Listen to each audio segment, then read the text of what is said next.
Something happened while you were not watching. Heaven grew still. Not in the way silence usually falls, slow, creeping, like an ending. This was different. This was the kind of stillness that follows something rare. The kind that comes when all of heaven turns to look at the same thing at the same time. And what heaven turned to look at was you. I want you to hear what I am about to say, not as a comfort. Hear it as fact. You have been through things that had the full intention of finishing you, not discouraging you, not delaying you, finishing you completely. There were seasons where the pressure did not let up, where one hard thing barely ended before the next one arrived, where you had to keep choosing to get up when getting up felt dishonest, when you felt nothing like someone who was going to be all right, and yet you did not fully stop. That is what caught heaven's attention. Not your best days, not the moments when you had it together. What made heaven go quiet was the moments when you did not have it together, and something in you still kept reaching for me. A whisper when you had nothing left. A reluctant step back toward the place where you knew I was, even when you felt no certainty that I would answer. You thought those moments were your weakest. Heaven read them as something else entirely. My child, you left me speechless.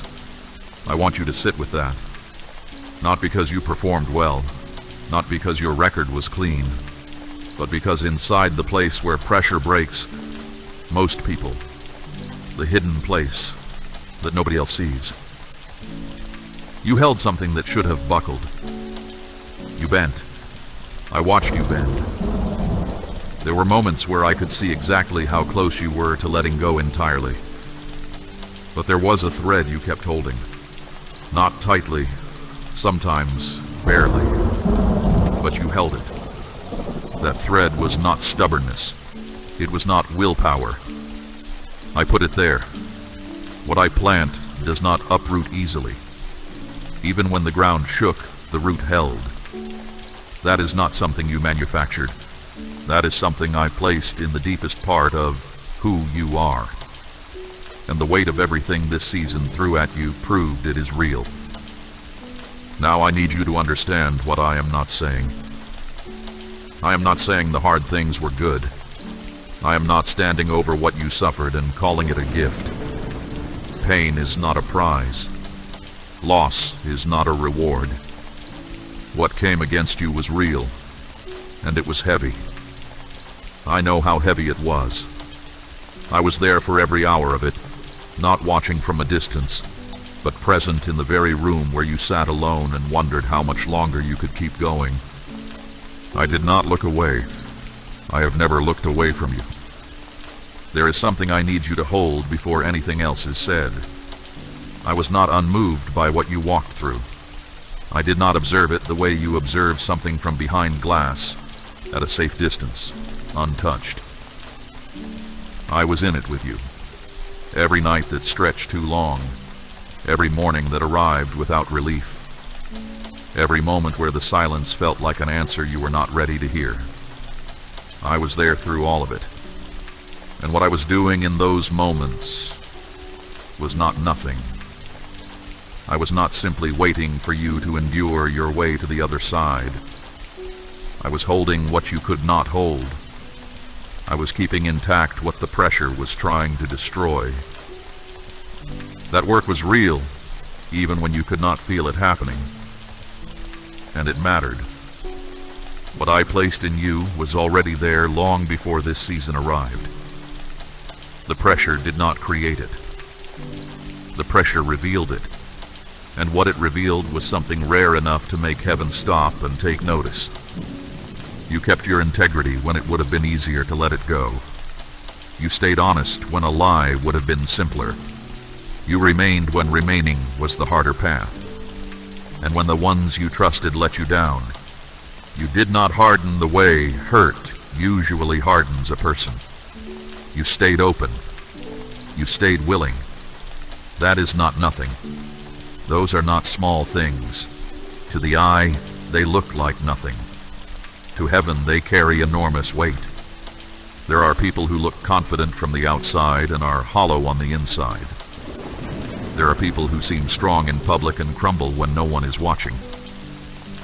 What I found in you was the other way around.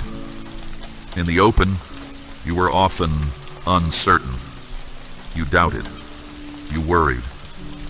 You went through stretches where hope felt like a thing you could not quite hold in your hands anymore. But in the place no one else could see. In the quiet core, where a person's real character lives, there was something stable, something settled, something that would not fully agree with the verdict being spoken over your life by the hardship, by the disappointment, by the voices that suggested you were ordinary and small. Heaven sees that place. I built it. And what I saw inside it moved me, not as a figure of speech, not as a comfort phrase, but in the way that truth moves the one who knows what it costs to make something hold. Now I want to tell you what was found inside that place.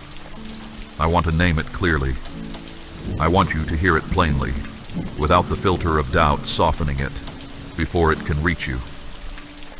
Because what was discovered about you in this season is not small. It is the kind of thing that shifts how you see your past, your present, and the ground you are about to walk into. So before I tell you everything else, before I speak of what comes next, what is shifting, and what is being released over your life, receive this one thing first. You were not forgotten. You were never abandoned. The quiet was not emptiness. What you lived through was seen in full, from the first moment the weight arrived to the last hour of the longest night. And what was found inside you when the pressure was at its heaviest, that is what I have come to speak to you about today. There is a word for what I found inside you, but I want to approach it carefully, because the first time most people hear it applied to themselves, they resist it. They shake their head. They think of all the ways it could not possibly be true. The word is rare. Not rare because you have never made a mistake. Not rare because you are better than the people around you. Rare because of what was found underneath the pressure. Rare because of what did not leave when everything else seemed to. When betrayal came, I watched for bitterness. In most people, bitterness arrives quickly after a wound. It makes a certain kind of sense. The hurt is real, the cause is unjust, and bitterness at least feels like something. Like a grip on the situation. Like a way to not be helpless. But when betrayal came to you, and it did come, I watched your heart, and what I found was not bitterness taking root. There was pain, real pain. But the bitterness had nothing to grip. Something in you kept releasing the very thing that should have poisoned you. Not quickly, not without a fight, but it kept releasing. That is not common. When silence stretched on longer than you expected, when answers did not come and explanations did not arrive, I watched for what fills that space in most people's hearts. Long silence breeds anger in many people, or resignation, or the slow, quiet decision to stop trusting. In you, the silence hurt. I will not pretend otherwise. But underneath the hurt, you kept something alive that most people release in those seasons. You kept reaching. Small, quiet, sometimes barely a reach at all.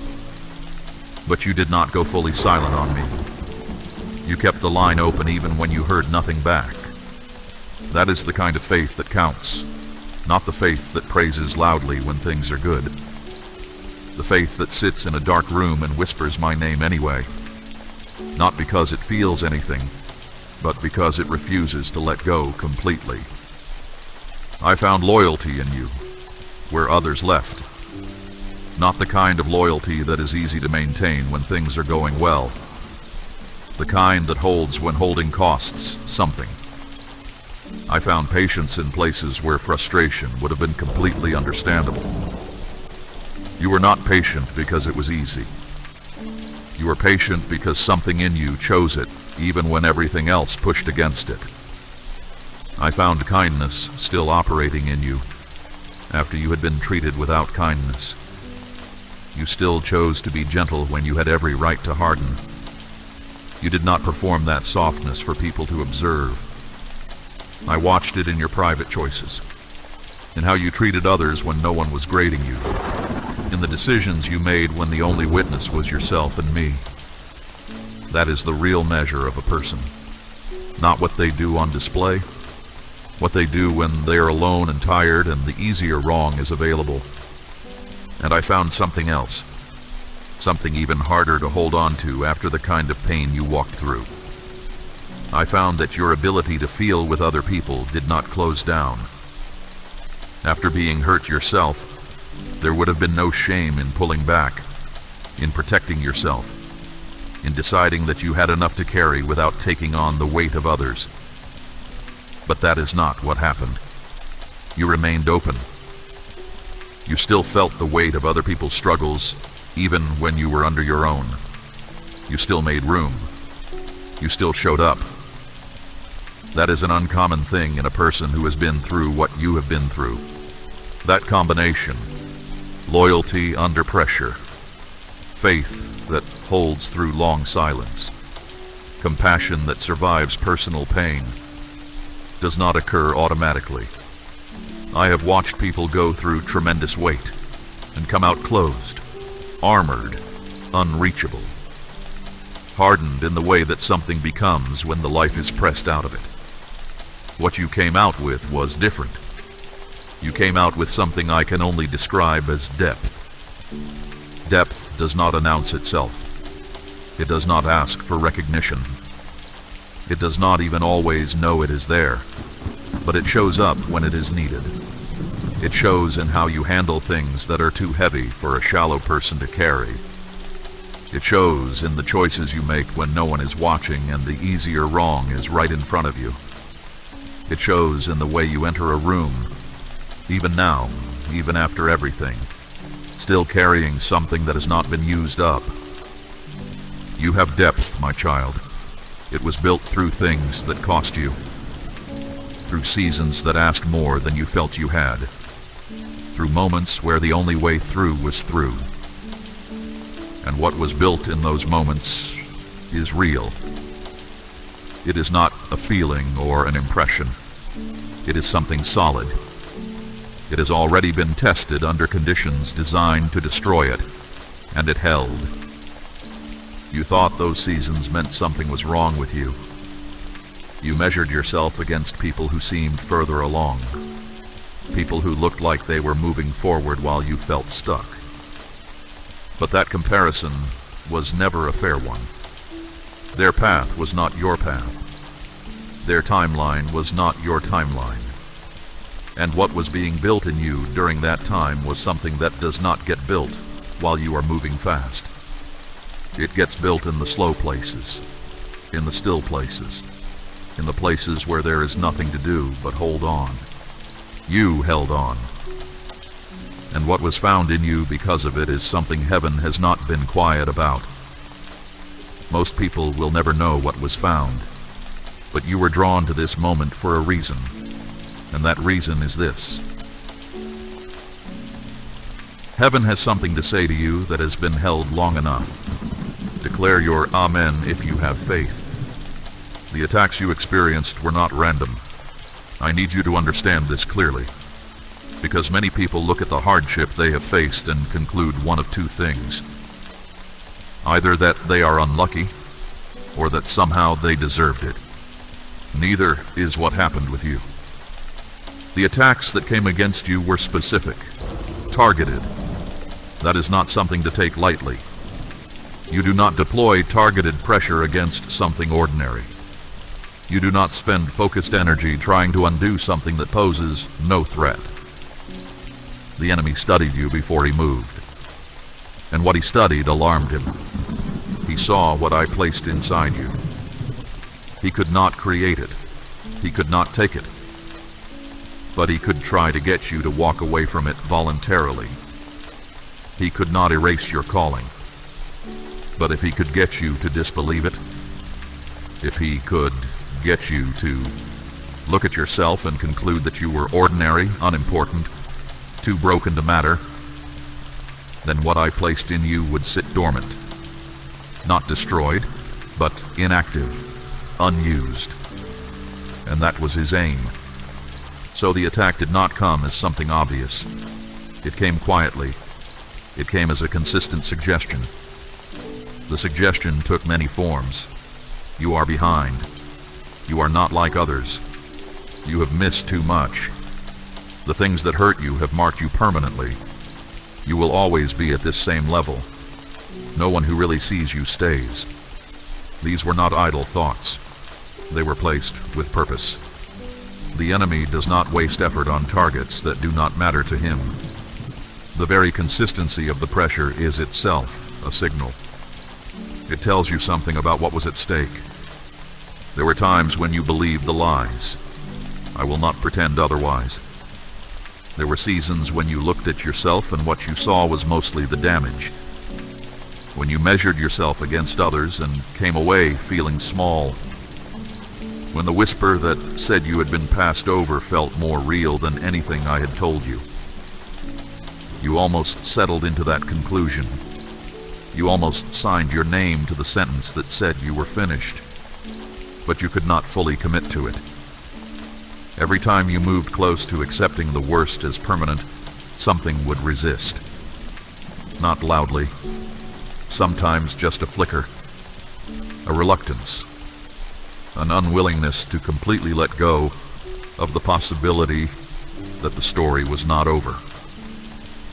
That resistance was not yours alone. It was also mine. I kept a thread of truth alive in you, even when the lies were loudest. I would not let the truth about who you are be permanently buried under a deception, because what I placed in you is real, and real things do not respond to the enemy's authority. He had access to your circumstances.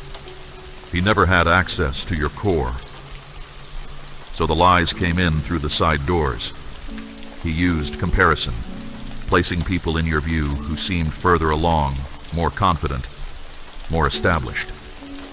And slowly, comparison did what comparison always does. It made you measure progress on a scale that was never designed for your path. You started judging your timing by someone else's calendar, your worth by someone else's visible results. And that is an impossible way to measure anything real. He used shame. Shame for choices made in harder seasons. Shame for the gaps. Shame for what you had not yet done. For what you had not yet become. Shame is a specific kind of attack. It does not just say you did something wrong.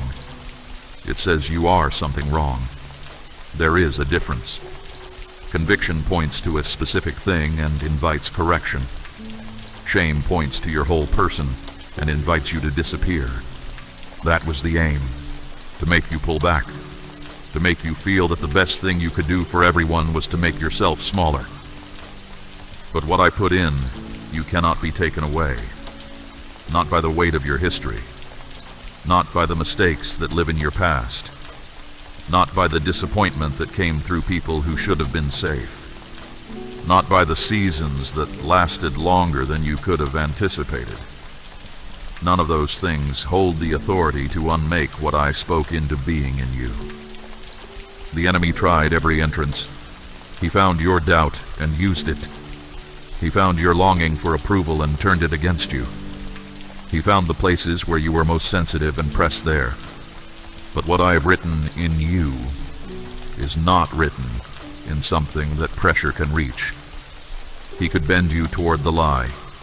He could not get you to swear allegiance to it. And that made all the difference. You are still here. That is not a small thing.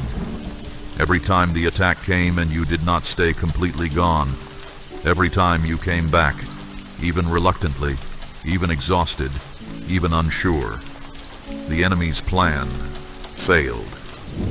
Not dramatically, not with a shout, just quietly, faithfully. He failed. My child, I am asking you to place a portion of what you have, something of real weight, upon the altar of this work, as gold laid on the scales of this calling. Let it be a seed sown into deep water, an offering set on stone, not held back in fear. This is proof that your trust rests in my hand to provide, and that your heart no longer clings to lack. What you release in faith does not leave your life. It moves ahead of you into the harvest I'm preparing. What was built in you through those attacks stands intact. The lies shape no permanent thing in you. They came and they pressed hard, but the foundation I laid held.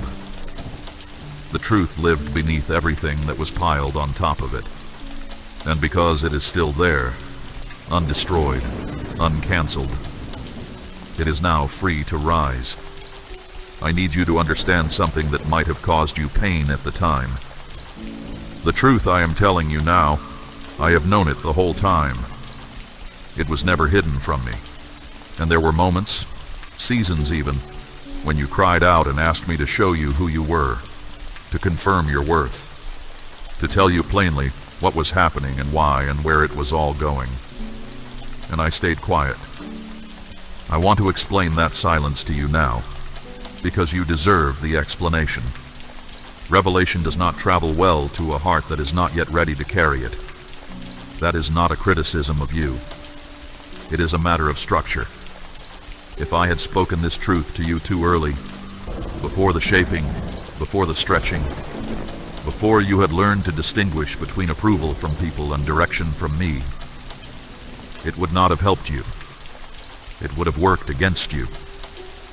And I will not do things that work against you, even when they feel like the thing you need most in the moment. There are two ways early revelation can damage a person. The first is pride. When someone learns something true and significant about themselves before their character is ready to hold it, the truth curls in on itself and becomes arrogance. They begin to perform an identity rather than carry one. They stop needing me because they feel they now have an answer about themselves. The very word I meant to anchor them becomes a trophy they hold over others. That is not what I intended for you. What I was speaking over your life was always meant to ground you, not elevate you above people, but root you deeply enough to stand beside them and serve them with what you carry. The second is fear. For some people, hearing the size of what they carry before they are grounded enough to receive it is simply too much. They retreat. They convince themselves it cannot really be them. They run from the word rather than grow into it. And running from it leaves them more lost than not knowing it at all. I watched you carefully through this season. I watched whether difficulty was making you humble or making you brittle. I watched whether silence was deepening your trust or feeding resentment.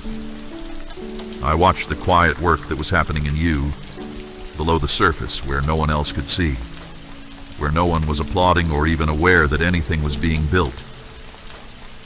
And what I saw told me that the shape of your character was moving towards something that could hold this truth. Your humility was becoming real, not performed for others, but genuine. Your patience was becoming steady. Your need for me was growing bigger than your need for recognition.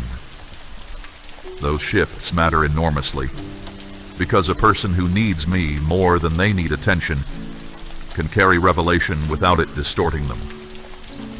The silence was not neglect. It was precision. I was not absent from you. I was doing something more important than speaking. I was forming the vessel so that what I poured into it would hold. You felt delayed. I understand that. From where you were standing, it looked like standing still while others moved forward. That experience was real, and I am not dismissing it. But delay is not denial. A thing being carefully formed takes longer than a thing being rushed. What I was building in you was never going to be rushed.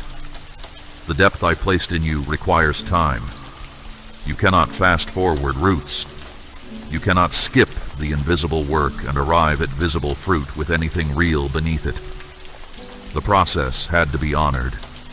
So I honored it. And I want you to know I understood what that silence cost you. I did not take it lightly.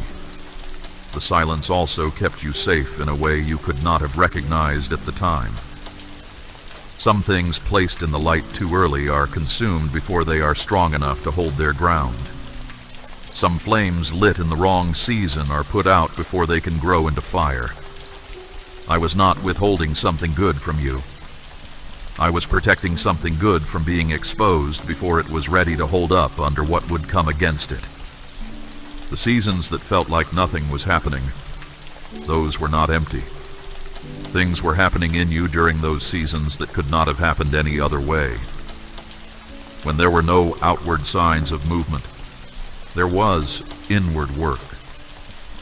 When there was nothing visible to show for the time, there was something invisible being secured. You were being formed in the way that real formation requires. Slowly, quietly, without applause, without an audience, and you did not waste those seasons. Even when it felt like you were simply enduring them, something was being laid down in you that will outlast every difficulty that placed you there.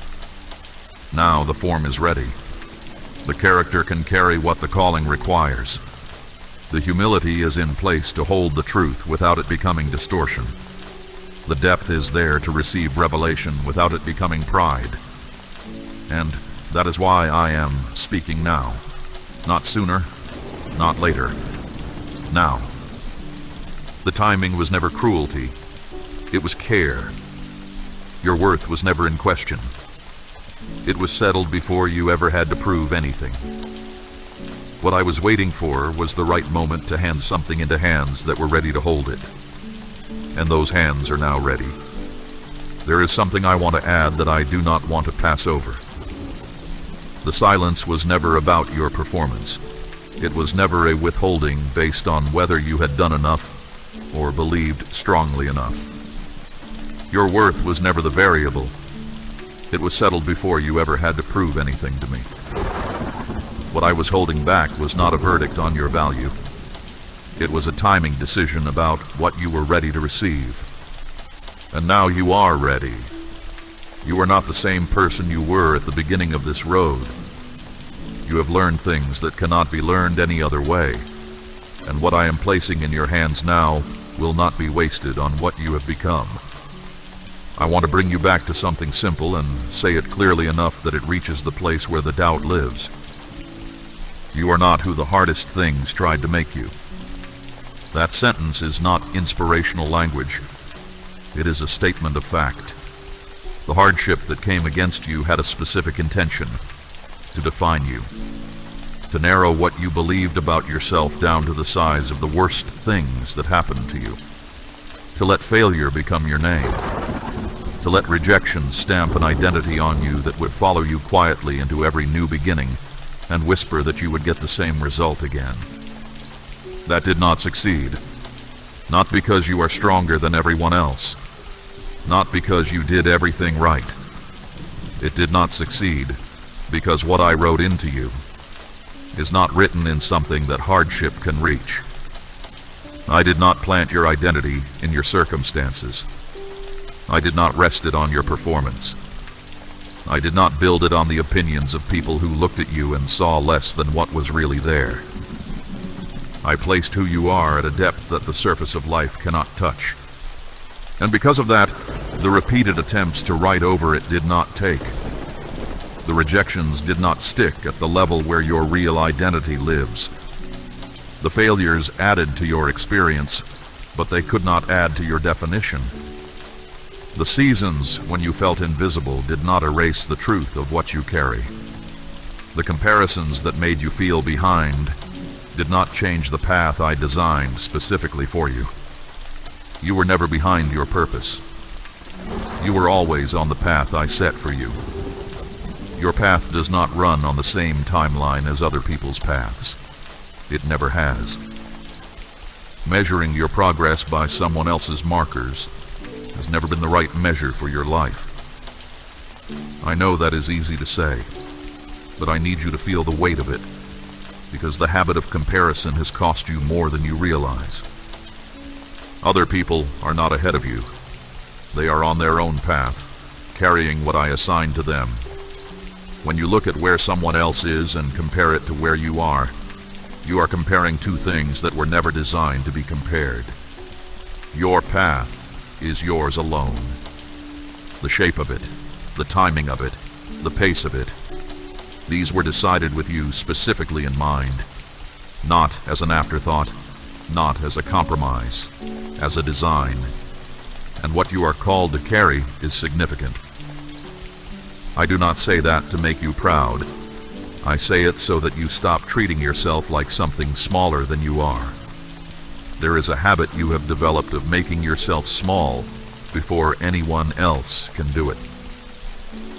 A kind of preemptive diminishment.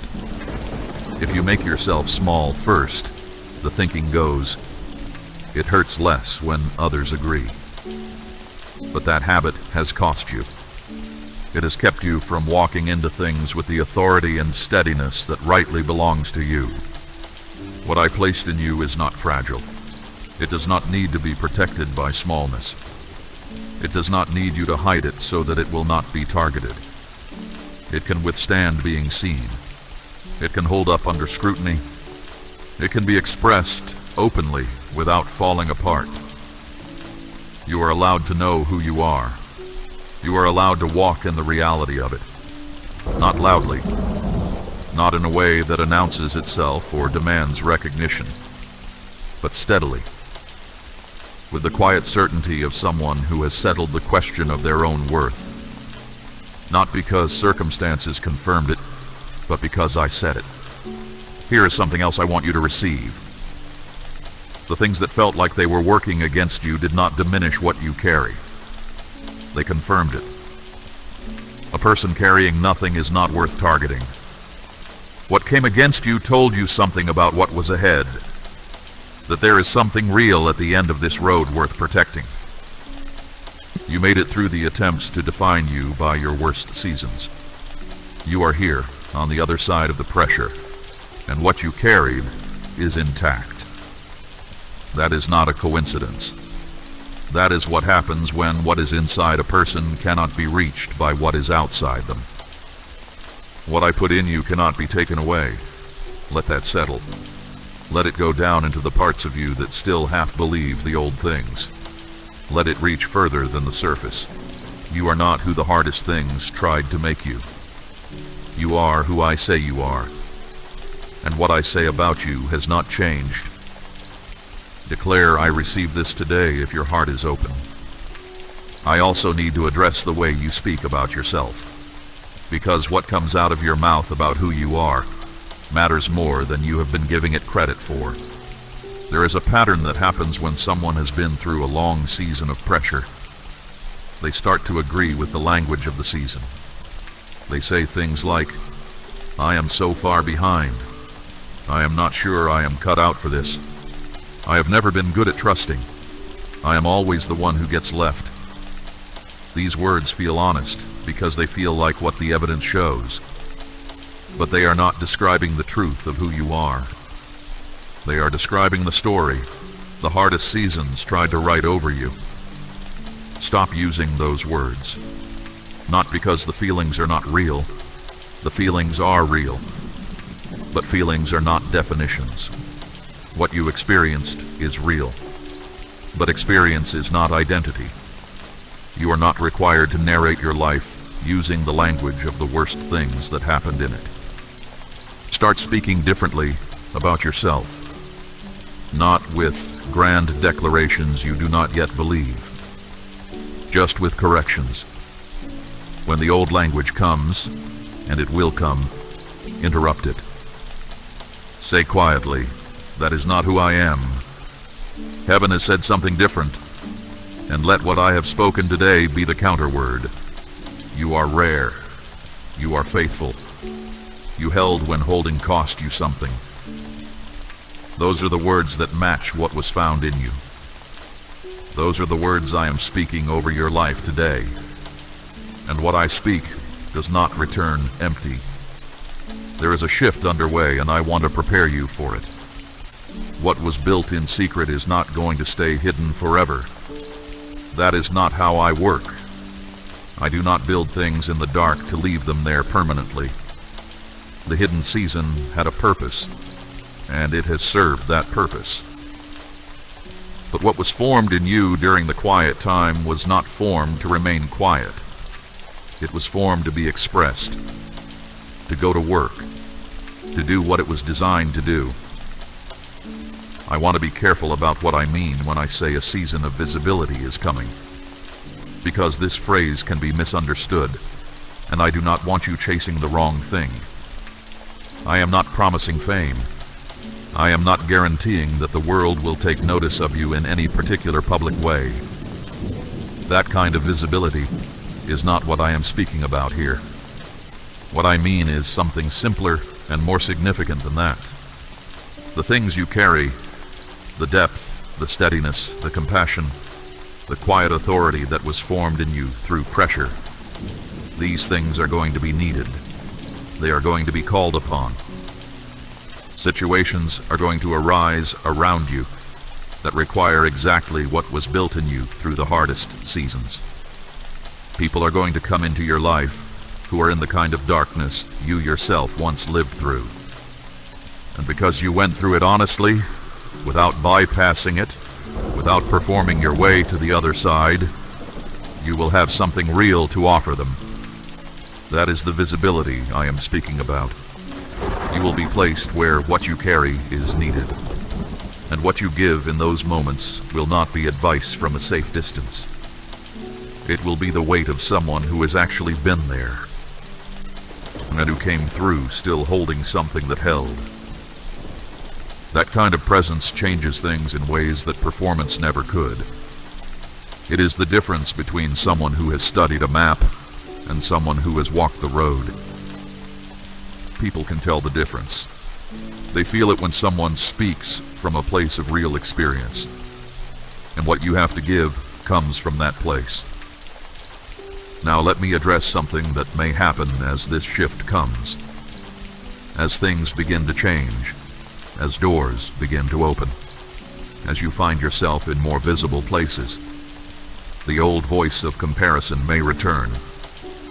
It will look at what others have and suggest that you are still not quite enough, that your path is not as clean as theirs, that you have too much history, that the people who are further along somehow got there without carrying what you have been carrying. Do not cooperate with that voice. You have learned something through this season that many people spend their whole lives not learning. You have learned that approval is not the foundation, that what I say about you carries more authority than anything the visible world puts on display.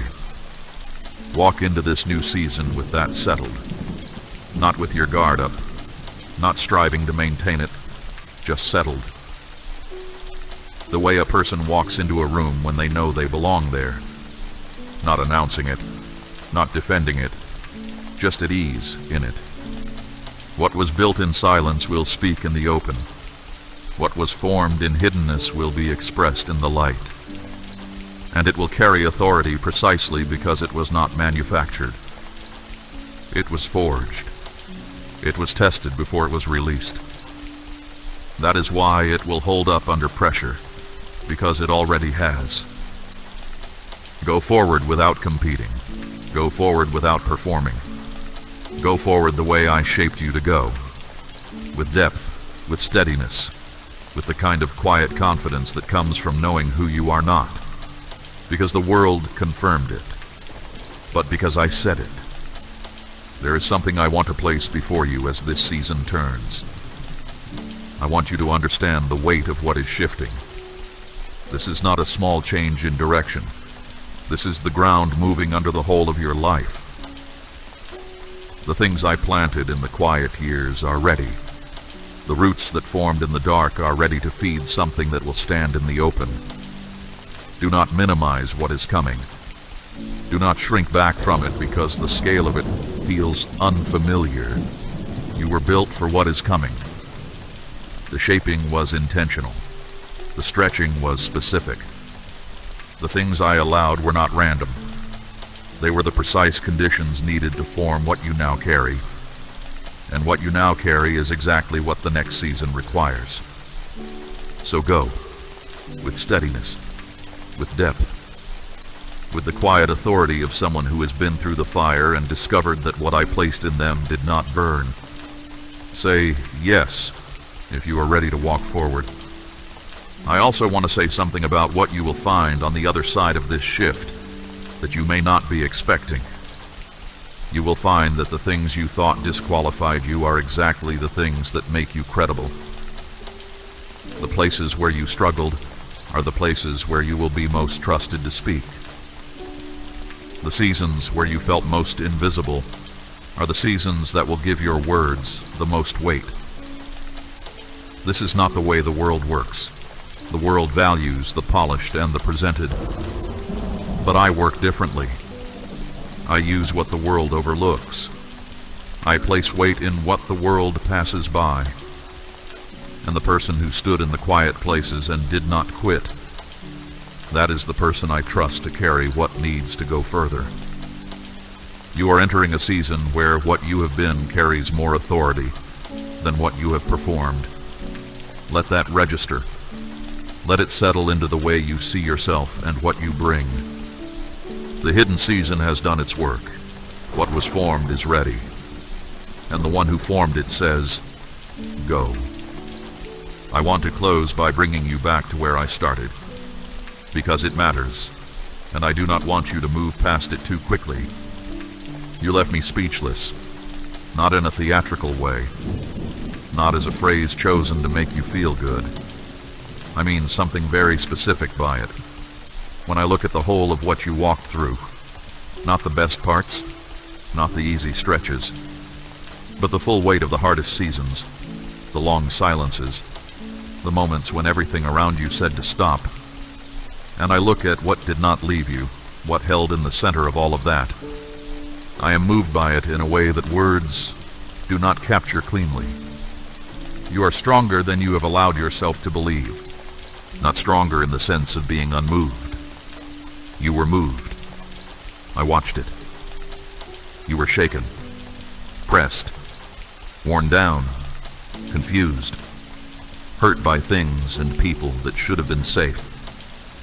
Your strength is not the strength of someone who felt nothing. It is the strength of someone who felt everything and still did not break at the core. That is a different kind of strength. It does not look impressive from the outside. It does not make noise.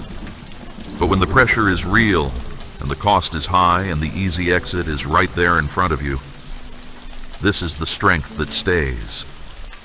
And staying, when staying costs you something, is the only measure that ultimately matters. My child, I need you to change how you speak about yourself. Not dramatically, not with declarations that feel hollow. Just stop using the words that do not match what I have told you today. Stop saying you are weak when you have carried things that would have broken most people open. Stop saying you are forgotten when I have been watching everything. Stop saying you are behind when your path was never meant to match anyone else's pace. Stop agreeing with the language that the hardest seasons tried to make permanent. Those words describe the attack. They do not describe the truth. Speak more carefully. When the old language rises, and it will, let what was spoken today interrupt it. Quietly, steadily.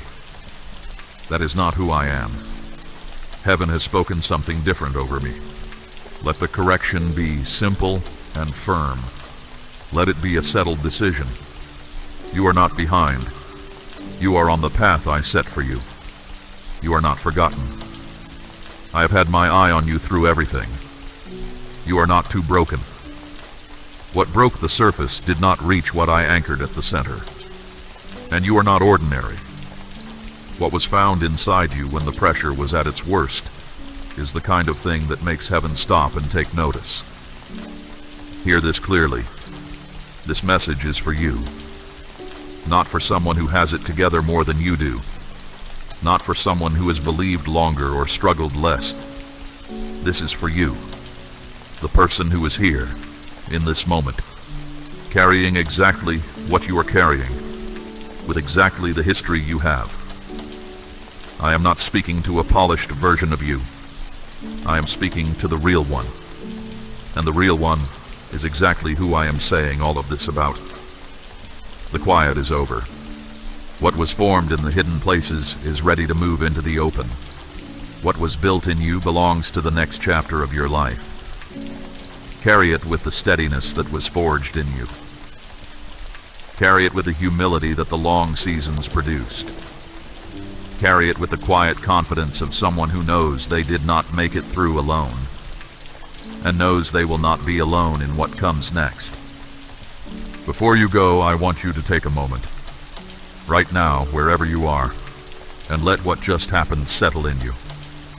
You received a word, not from someone who observed you from the outside and offered a general encouragement. A word spoken from the one who built you, from the one who has seen the inside of every season you have walked through, the ones you told people about, and the ones you never told anyone about, from the one who found something rare in you when you thought there was nothing there worth noticing. Let it reach you. Let it go past the surface where the old habit of dismissing good things lives. Let it go down into the place where doubt has been living. Let it speak there. Let it begin the work of replacing what was never true. You are rare, not as a compliment, as a fact. What was found in you this season, under the weight, in the long silence, in the moments no one else saw, had to be placed there deliberately, and then proved through pressure. And it has been proved. The testing confirmed what I always knew was there. Now, live accordingly, not loudly, just differently than you did before you heard this. Walk with a little more certainty. Speak about yourself a little more carefully. Stop apologizing for taking up space. What I placed in you was meant to be expressed, not suppressed. It was meant to be carried into the world. The season ahead belongs to what was built in the seasons behind. And the one who built it says, "You are ready. It is time." Go forward, my beloved child. Not striving, not competing, not with one eye on what everyone else is doing. Just forward, with depth, with steadiness, with the settled knowing of someone who has been through the fire and discovered that what I placed in them did not melt. I am with you. I was with you through all of it, and I will be with you through everything still to come. What I spoke over you today does not expire. It does not wear off when the feeling fades. It stands because I stand behind it. Carry it. Live it. Let it be the new foundation that the next season of your life is built on. Declare Amen as a seal over every word spoken to you today. We run on viewer support only. For exclusive member-only content, scan the QR or see the pinned comment. God bless you.